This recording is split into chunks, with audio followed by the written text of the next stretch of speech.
looking on the spectrum of honey, not only does honey change from area to area, there's water white honey all the way down to your dark amber honeys. So there's an entire rainbow of different types of honey, again, based on what's being pollinated and what's kind of growing. Your darker honeys have more of a molasses flavor, probably 10 to 20 times the antioxidants that you're getting then like a water white honey. But when we're considering what to use to infuse, I'm usually going with that lighter honey. Again, it accepts the flavor of that botanical a little better, so it allows that flavor to kind of come through a little bit more.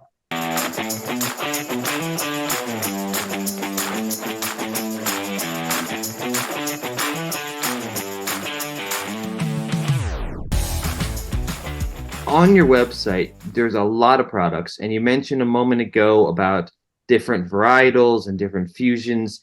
Can you walk us through how many products are there? What are the major categories? And what are one or two or three that you really want to highlight that are currently available? Okay.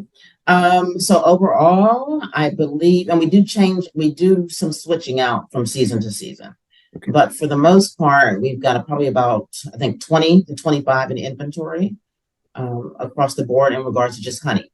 That's a combination of the varietals and essentially the infusions. And the difference is the fact that the varietals, we're working directly with the apiaries around the different regions of the United States. And those apiaries have then partnered with farmers to integrate hives in with their particular crops. For example, we've got an amazing macadamia nut honey that comes from Hawaii. And a lot of people are like, oh, I didn't know there was such a thing as macadamia nut honey, but essentially we're kind of going to the source. So macadamia nut trees grow in that area, in that region. So before you get to the nut, there is a flower that's on the tree. There's a pollination process that happens. You're dropping a hive in proximity to that. Bees are creatures of opportunity. They're not going to fly like 100 miles past a hive to kind of get someplace else. They're going to drop right there or in close proximity to it.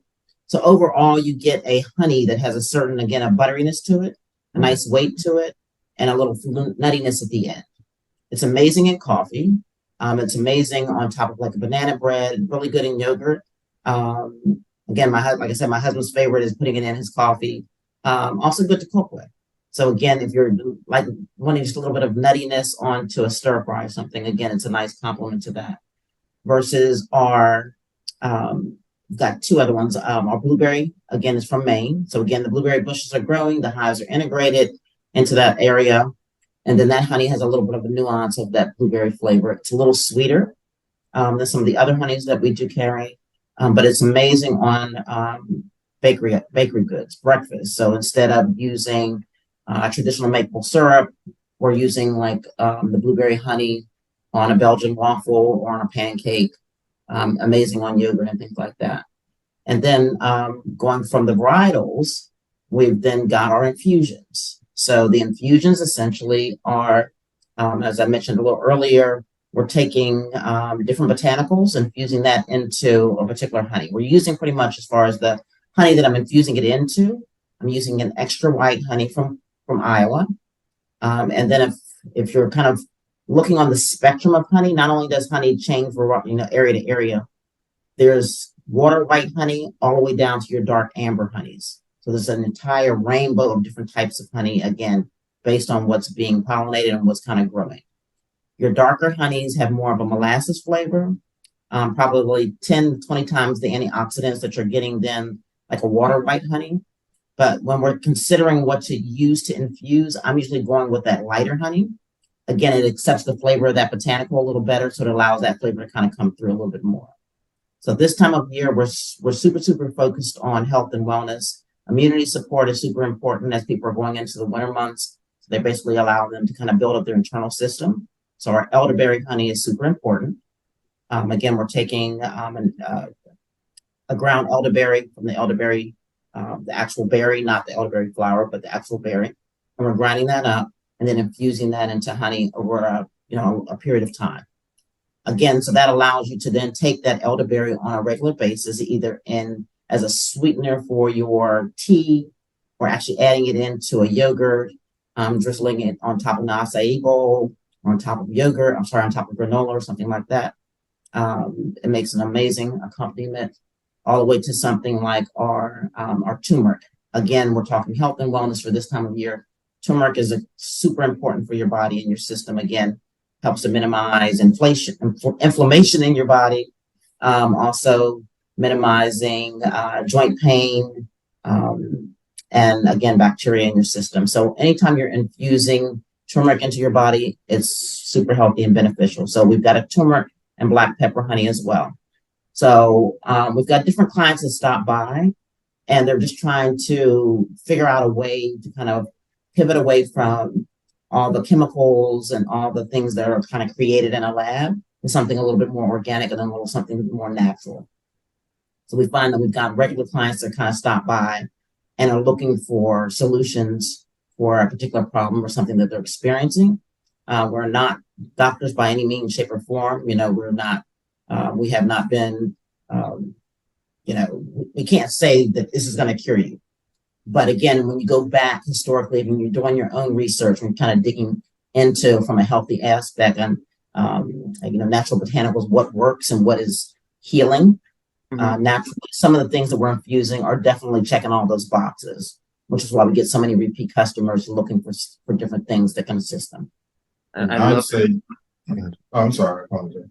I was just saying, I'd say on the website, some of the honeys that I like to highlight, just me personally.